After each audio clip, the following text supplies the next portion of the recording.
হ্যাঁ, চাকরির বাজার খুব খারাপ, চাকরি তো সবারই দরকার, তো বুঝতেই পারতেছেন। যাই হোক স্যার, বলছিলাম যে আমার চাকরিটা হবে না স্যার। আসলে এত টেনশন করতে হবে না, আপনাদের চাকরি হবে, কারণ আপনারা দুজনেই আমাদের কাছে যথেষ্ট গুরুত্বপূর্ণ। আপনাদের তো সিলেকশন করেই নেওয়া হয়েছে। তবে কিছু জিনিস আছে যেগুলো আপনাদেরকে একটু বুঝাই দিব আমি, ওই অনুসারে কাজ করলে আপনারা কাজ করতে পারেন। স্যার আসলে আমার তেমন কোনো যোগ্যতা নেই, আমি শুধু কোনো রকম নিজের নামটা একটু লিখতে পারি আর বাংলা ধরতে পারি। না, ব্যাপার না, যেহেতু আপনি পড়াশোনা একটু কম জানেন, আপনি আগেই বলে ফেলছেন, তবে ঠিক আছে, অন্য দিক থেকে পোষায় নেওয়া যাবে। স্যার আমি মাস্টার্স কমপ্লিট করছি। না না, বুঝতে পারছি আপনি যে একজন এডুকেশন পারসন, এটা বোঝাই যাচ্ছে। আর আপনার তো সিভি দেখলামই আমি, ওটা খুবই ভালো ছিল। আর যাই হোক, আপনি আমাদের সাথে কাজ করবেন। আসলে আমার যে বস আছে ওনার সাথে একটু কথা বললে হয়ে যাবে। ও, চলে আসছেন। আসসালামু আলাইকুম স্যার। ওয়ালাইকুম আসসালাম। স্যার, ওনারা হচ্ছে দুজন ক্যান্ডিডেট, আমাদের অফিসে ওনারা সিলেকশন হয়েছে। আচ্ছা আচ্ছা আচ্ছা। স্যার আসলে একটু সমস্যা আছে, ওনার শিক্ষাগত যোগ্যতাটা একটু কম। উনি পারবে, আমার কনফিডেন্স আছে। না না, তাতে কোনো সমস্যা নাই, উনি পারবে, ওনার দিয়ে হবে। দেখছো না স্যার, আপনি যখন এমনি বলছেন বোঝা যায় যে কিভাবে সে অফিসে সার্ভিস দিতে হবে। এই সার্টিফিকেটের কারণ কোনো দরকার নেই। আমাদের অফিসের যে রুলস, মানে আমার ব্যক্তিগত যে রুলসটা যদি মানে, তাহলে চাকরি হয়ে যাবে, কোনো সমস্যা নেই। ওনাদের সাথে কথাবার্তা হয়েছে সব ব্যাপারে? হ্যাঁ, ওনারটা কমপ্লিট করে ফেলছি, ওনার সাথে একটু। আচ্ছা ঠিক আছে। ও স্যার, বসেন। না না না না, আচ্ছা ঠিক আছে, কথাবার্তা বলে তুমি আমার চেম্বারে নিয়ে এসো। হ্যাঁ, কথাবার্তা বলবানি ফাইনাল ভাবে। জি স্যার। ওকে জি স্যার। আচ্ছা ওকে স্যার। আসসালামু আলাইকুম স্যার। ওয়ালাইকুম। দেখলেনই তো স্যার, স্যার খুব ভালো মনের মানুষ, বুঝছেন তো স্যারের কথাগুলো। স্যার কিন্তু যথেষ্ট ভালো মানুষ, খুব ফ্রেশ মনের মানুষ। উনি আপনার চাকরিটা উনি দেখবে, রুলস আছে এগুলো একটু মেনে চললেই হয়ে যাবে। স্যার স্যার এটা কি একটু বলবেন? ও, আসলে আপনি বুঝতেছেন না, রুলস বিষয়টা হচ্ছে গিয়া, মানে কিভাবে বলি আপনাকে, আপনি তো একজন মেয়ে মানুষ, আপনি শিক্ষিত, আপনার বোঝা উচিত ছিল। না মানে স্যার একটু যদি ভাইঙ্গা বলতেন। স্যারের সাথে একটু কথাবার্তা বললেন, একটু দেখা করলেন, পার্সোনাল টাইম স্পেন্ড করলেন, এই আর কি। ওনার আবার একটা বাংলো বাড়িও আছে, যদি সময় করে ওনার সাথে একটু বেড়াতে গেলেন, ঘুরে ফিরে আসলেন, আর ভালো একটা সময় কাটালেন আর কি। স্যার আমি রাজি আছি, আপনি শুধু বলুন কখন কোথায় যেতে হবে আর আমাকে কি করতে হবে, বাকিটা আমি বুঝি না। আপনি যে পারবেন সেটা আমি আগেই বুঝতে পারছি, আপনি সিলেক্টেড, আপনি চিন্তা করবেন না। স্যালারি কালকে ঠিক করে নিব আমরা। স্যার বুঝলাম না, আমার যোগ্যতা থাকতে আমি কেন বাংলা বাড়িতে যাব? হ্যাঁ, বিষয়টাকে আপনি ওভাবে দেখছেন কেন? এখানে যাওয়া না যাওয়া বিষয় তো না, গেলেন স্যারের সাথে একটু সময় দিলেন, বুঝে নিতে বর্তমানে চাকরির যে বাজার, চাকরি খুবই সংকট। আপনি যখন আমাদের এখানে একটা ভালো হ্যান্ডসাম স্যালারি পাচ্ছেন, তো সেই হিসাবে আপনি একটু তো মানে করতেই পারেন, আমাদের সাথে কনসিডার করতেই পারেন। স্যার তাহলে আমি আসি, আপনাকে আমি জানাবো। আচ্ছা ঠিক আছে, অসুবিধা নেই, আসুন। আসসালামু আলাইকুম। আসসালাম। আচ্ছা স্যার, হ্যাঁ, এখন তাহলে আমি আসি। আপনি আসবেন? আসি। ঠিক আছে, আসুন। বাই। বাই। আসবেন কিন্তু। অবশ্যই। তোমার চাকরি ঠেকাই।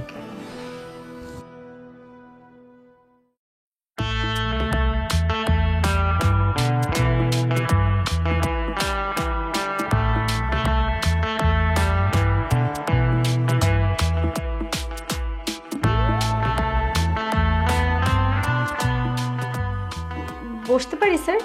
হ্যাঁ মানে বসতে পারি? হ্যাঁ হ্যাঁ, অবশ্যই অবশ্যই। আরে তুমি যদি চাও শুয়ে পড়তেও পারো। খুব সুইট গার্ল তুমি, খুব সুন্দর লাগছে তোমার। Thank you sir. আচ্ছা ওই বিষয়টা কি বলো তো? ওই তো স্যার, চাকরির জন্য আসা, কিন্তু একটা কথা আছে, আসলে আমার তো তেমন কোনো সার্টিফিকেট বা যোগ্যতা নেই, মানে খুব একটা বেশি নেই, জানি না চাকরিটা হবে কিনা, তবুও ভরসা করে চলে এসেছি। আরে হবে না কেন, অবশ্যই হবে। তো ওই আমার পিএসএ বলে দিছে না সব? হ্যাঁ হ্যাঁ, উনি সবটা বলেছেন, কিন্তু তারপরও আমি একটু টেনশনে ছিলাম যে আর টেনশন করে লাভ নেই, ও যখন বলেই দিয়েছে হ্যাঁ তোমার চাকরি মনে করো হয়ে গেছে, কিসের যোগ্যতা? এইরকম একটা শরীর থাকতে কোনো যোগ্যতারই দরকার নেই, তোমার চাকরি মনে করো হয়েই গেছে। কি বলছেন? এইটাই তোমার মেইন সার্টিফিকেট।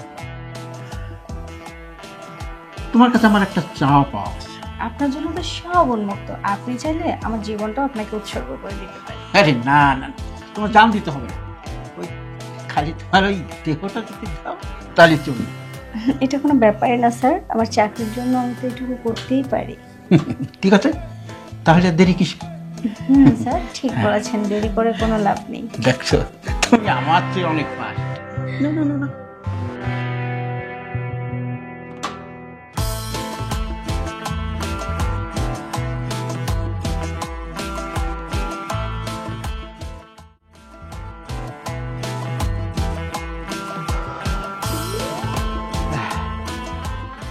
ঠিক আছে, তোমার চাকরি পাক্কা।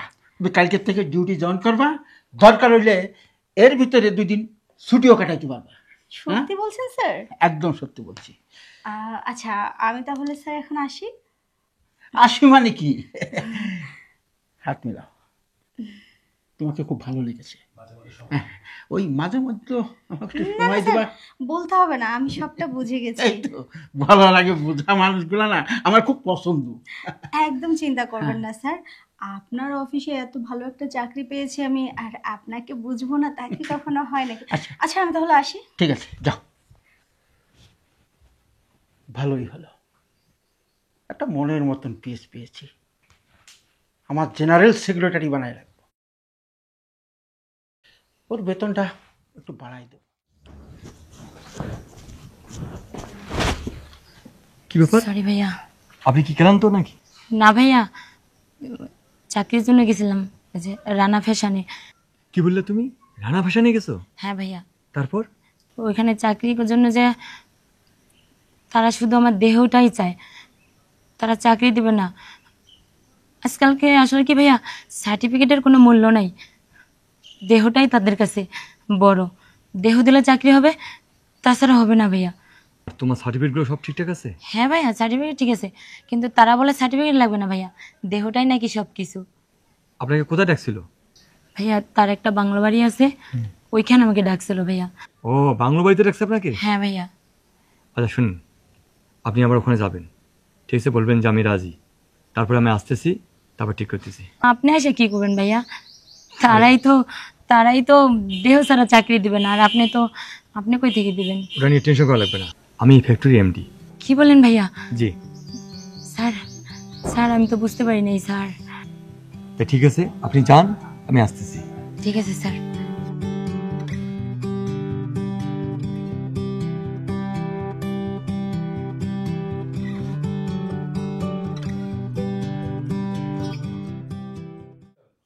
না না, ঠিক আছে, আপনার কাগজপত্র সব রেডি করে রাখছি।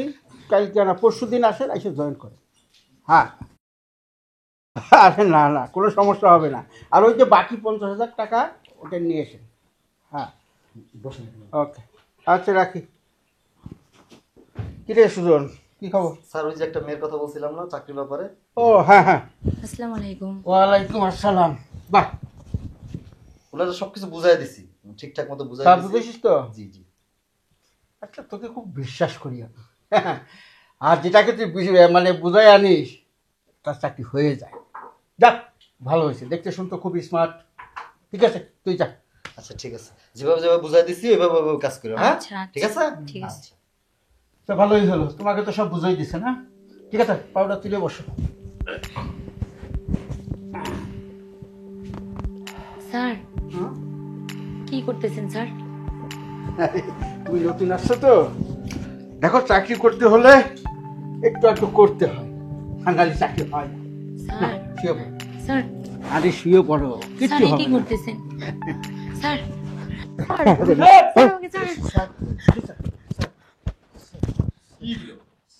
এগুলো কি? না স্যার, আসলে কি আমি মাথা ঘুরায় পড়ে গেছিলাম স্যার। আমি নিজের চোখে দেখছি, আমার চোখ কি আমার অন্ধ? আমি নিজের চোখে দেখলাম। আপনার কথা ঘুরাচ্ছেন? স্যার ঠিক আছে। স্যার, এই মেয়ে আমাকে রাস্তায় সবকিছু বলছে।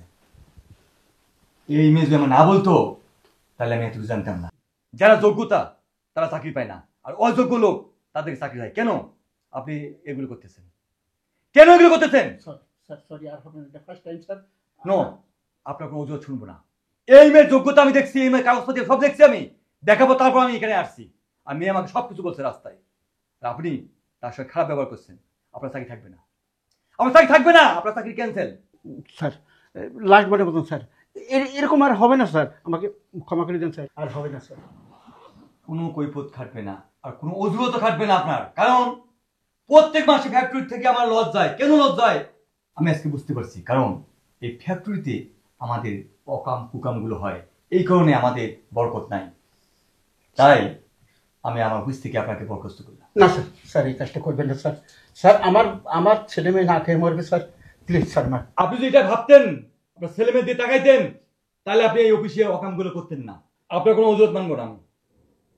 আপনার চাকরি নাই, ইচ্ছে করলে আপনাকে আমি পুলিশে দিতে পারি, কিন্তু দিব না, কারণ পুলিশে দিলে আমার ফ্যাক্টরি বদনাম হবে। অতএব আপনি চলে যান, বাইরে হন আপনি। আই সেক্রেটারি, শোনো, তোমার চাকরি থাকবে না। স্যার স্যার না, না, না, না। স্যার স্যার আমার ভুল তুমি হয়ে গেছে অফিসে থাকতে যেগুলো ঘটনা করতে আমাকে বলো না কেন? স্যার হইছে আর তো আমি পিএস আছিলাম, যদি আমি কিছু আপনার কাছে বলে দিয়েছি আমার বাইর করে দেয় এই বয়স আর বউ বাচ্চা আছে, তো স্যার কি করুন স্যার, লেগে গেছে স্যার, মাফ করে দেন স্যার, ভুল হয়ে গেছে স্যার। আবার দাও, শোনো, তোমার বউ বস্তা দিয়ে তাকাইয়া তোমার চাকরিটা রাখলাম। ধন্যবাদ স্যার। এরপরে যদি কোনো অঘটন ঘটে আমাকে জানাইতে হবে। জি স্যার, সব জানাবো স্যার। এবারকার মতো তোমাকে মাফ করে দিলাম, জি স্যার। ফার্দার জন্য কোনো আর না শুনি। না স্যার, ধন্যবাদ স্যার। আর শুনেন, জি স্যার। আপনার যে সার্টিফিকেটগুলো আমি দেখছি খুব ভালো আছে, সমস্যা নেই। আজ থেকে আমার এই ফ্যাক্টরিতে আপনি ম্যানেজার পদে জয়েন করবেন, ঠিক আছে? স্যার আপনি খুব ভালো মানুষ স্যার, আপনার মতো মানুষের না স্যার, আপনার ঋণ আমি কোনোদিন শোধ করতে পারবো না স্যার। যেখানে চাকরির জন্য গেছি সেই জায়গাতে আমার সাথে এইগুলা করার চেষ্টা করছে স্যার। স্যার আপনার মতো যদি মানুষ হইতো ঘরে ঘরে, তাহলে আমাদের মতো অসহায় মেয়েদের এরকম ভুগতে হতো না স্যার। আসছিলাম এই চাকরির জন্য, আজকে আপনি আমার ম্যানেজার পোস্টে দিয়ে দিয়েছেন স্যার। স্যার আপনি অনেক ভালো স্যার, আপনার ঋণ আমি কোনোদিন শোধ করতে পারবো না। আপনার যোগ্যতায় আপনি চাকরি পেয়েছেন, ঠিক আছে? কাল থেকে আপনি সুন্দর করে আমার অফিস করবেন। জি স্যার। এই ম্যাডামকে তুমি অফিস দেখাই দাও আর সবকিছু বোঝাই দিও, ঠিক আছে? জি স্যার। ম্যাডাম যান। আসসালামু আলাইকুম স্যার। ওয়ালাইকুম আসসালাম। কত বড় সাহস আমার ফ্যাক্টরির মধ্যে এগুলো করে।